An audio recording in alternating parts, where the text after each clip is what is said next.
Red alert વચ્ચે Vadodara alert મોડમાં command સેન્ટરથી શહેર પર તંત્રની ચાંપતી નજર. દાંડિયા બજાર કમાન્ડ સેન્ટર પહોંચ્યા મ્યુનિસિપલ કમિશનર અરુણ મહેશબાબુ. નાગરિકોને ઘરે જ રહેવાની અપીલ. વિશ્વામિત્રી અને આજવા તળાવનું સ્તર હાલ નિયંત્રણમાં. ગુજરાતમાં જાહેર કરાયેલા રેડ એલર્ટને પગલે વડોદરા મહાનગરપાલિકા અને જિલ્લા વહીવટીતંત્ર સંપૂર્ણ સતર્ક બન્યું છે. દાંડિયા બજાર સ્થિત integrated command and control centre પર municipal commissioner Arun Maheshbabu, deputy કમિશનરો અને અન્ય અધિકારીઓએ શહેરની વરસાદી પરિસ્થિતિની સતત સમીક્ષા કરી. શહેરના વિવિધ વિસ્તારોમાં લગાવવામાં આવેલા સીસીટીવી કેમેરા અને ફિલ્ડ ટીમો મારફતે 24 કલાક નજર રાખવામાં આવી રહી છે.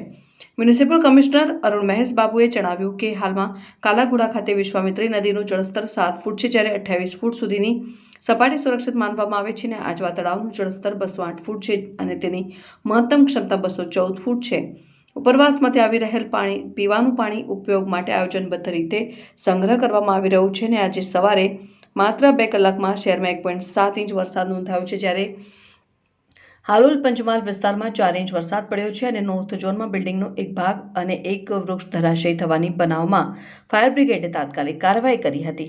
તમામ ફાયર ટીમો, ડેશ કેમ યુનિટ્સ અને ફિલ્ડ સ્ટાફ સતત પેટ્રોલિંગ અને મોનિટરિંગમાં વ્યસ્ત છે.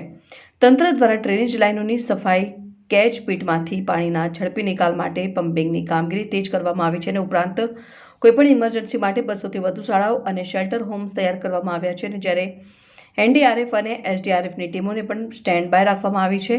આગામી કલાકોમાં વધુ વરસાદની આગાહીને ધ્યાનમાં રાખીને તંત્રએ નાગરિકોને અફવાઓથી દૂર રહેવા અને માત્ર સત્તાવાર સૂચનાઓનું પાલન કરવાની અપીલ કરી છે. આજે સવારે 2 કલાક જે હેવી વરસાદ હતી એનાથી જ વડોદરા શહેરમાં 1.7 ઇંચીસ વરસાદ થઈ છે. ઉપરવાસમાં લગભગ 4 ઇંચની વરસાદ થઈ છે.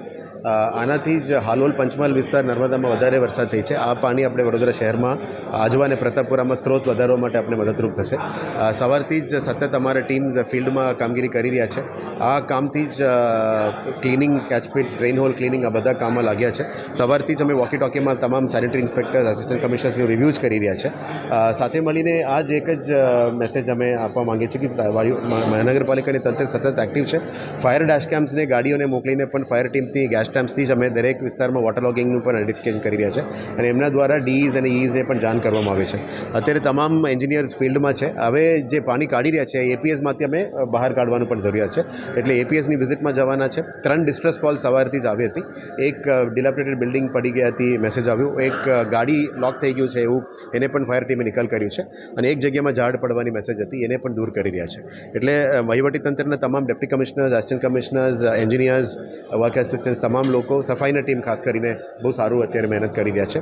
અમે તમામ વડોદરા નગરજનોને અપીલ કરી રહ્યા છે, દરેક અડધો કલાક પબ્લિક એડ્રેસ સિસ્ટમ મારફતે અમે એલઈડી બોર્ડ્સ મારફતે રેડ એલર્ટનું જે મેસેજ છે એ જાહેર પણ કરી રહ્યા છે. તમામને વિનંતી એ જ કરી રહ્યા છે કે આપ મહેરબાની કરીને બહાર નથી નીકળતા અને સાંજે ફરી 2 કલાક વરસાદની આગાહી છે. એટલે મહાનગરપાલિકાનું ટીમ, જિલ્લા વહીવટીતંત્રના ટીમ, એસડીઆરએફ, એનડીઆરએફની બેકઅપ રાખીને અત્યારે કામગીરી કરી રહ્યા છે. કાલે વડોદરા ગ્રામ્યમાં પણ થોડું વધારે વરસાદની આગાહી છે, પણ એમની ટીમને પણ અમે સાથે મળીને સપોર્ટ કરીશું. આજે વડોદરા શહેર પોલીસની ટીમ પણ આપણે સાથે જોડવાના છે. એટલે વહીવટીતંત્ર સજ્જ રીતે કામગીરી કરશે, પણ પબ્લિકને એક જ રિક્વેસ્ટ છે કે આ બિનજરૂરી બહાર નથી નીકળતા. અત્યારે ગૌરી વ્રતનું પણ સિઝન છે, એટલે બહાર નીકળવાનું ટાળજો, કારણ કે સાંજે પણ એક રેડ એલર્ટ છે. મહેરબાની કરીને મીડિયાના મિત્રોને પણ સારું આ મેસેજ પહોંચાડજો, જેથી કરીને વડોદરા શહેરમાં આ વખતે પુલ જેવું કંઈ પરિસ્થિતિ નથી. આજવામાં પણ 208 છે અને હજી ઓલમોસ્ટ 214 સુધી આપણા પાસે બફર છે અને કાલાઘોડા પણ 7.7 છે, એટલે હજી 28 સુધી આપણા પાસે બફર છે. એટલે ગયા 1 વર્ષમાં જે કામગીરી કરેલા સ્ટ્રોમ વોટર ડ્રેનેજ સિસ્ટમ્સ વિશ્વામિત્રીમાં જે કામગીરી થઈ છે એનાથી જ આપણે વડોદરા શહેરની ઘણો ફાયદો થઈ છે. પણ હજી સમય પૂરું નથી થયું. હજી 2-3 દિવસની વરસાદની આગાહી છે, એને પહોંચી વળવા માટે વહીવટીતંત્ર તરીકે અમે કામગીરી કરી રહ્યા છીએ.